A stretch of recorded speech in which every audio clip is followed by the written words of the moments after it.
Caring for children who don't feel safe is challenging. Carers will need to be intentional in the ways they connect with children. This includes how they respond and interact with children whose brains and bodies are prepared for danger. Children who have experienced trauma will respond to what seems to others to be everyday situations with fear reactions, such as fight and flight. It's a bit like caring for a child who is in a permanent state of hunger, tiredness, and stress.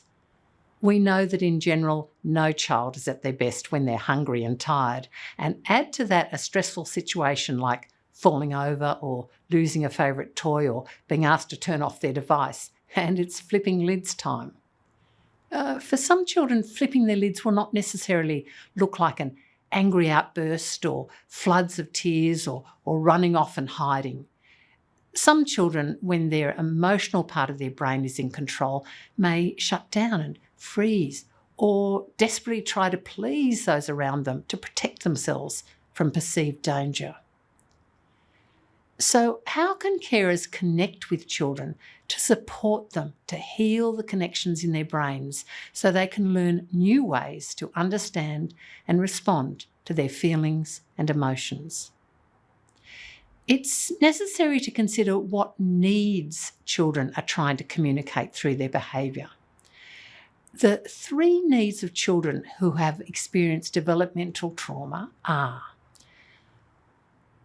children need to be able to experience safe relationships. This is where attachments to others come in. Secure relationships, which they can trust, are the main way that children can experience feeling safe.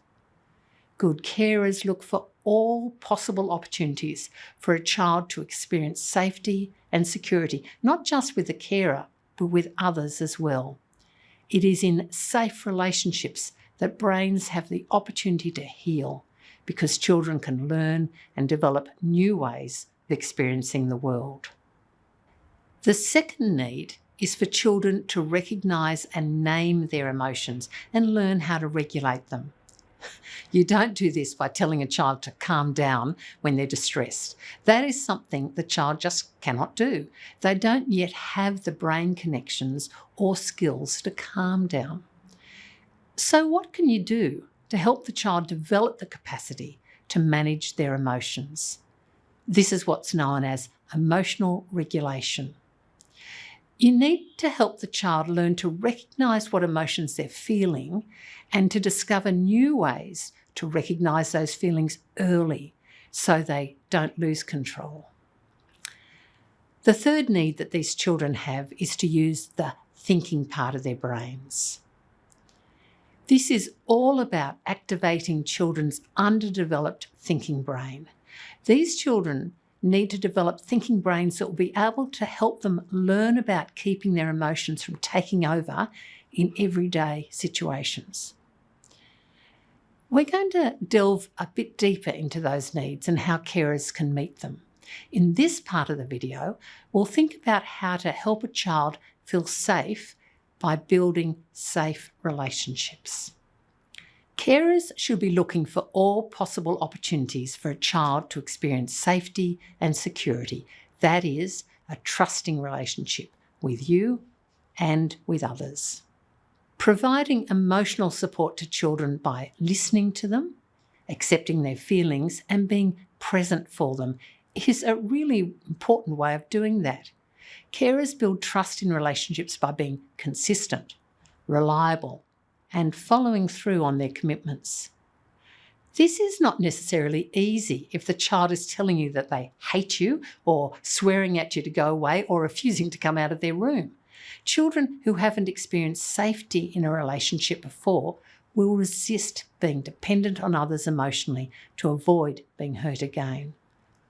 But a child who pushes you away is a child who needs connection before anything else. And relationships are wider than just between a child and their carers. Another important task of carers is to be intentional about promoting the child's other connections, including with their families and peers.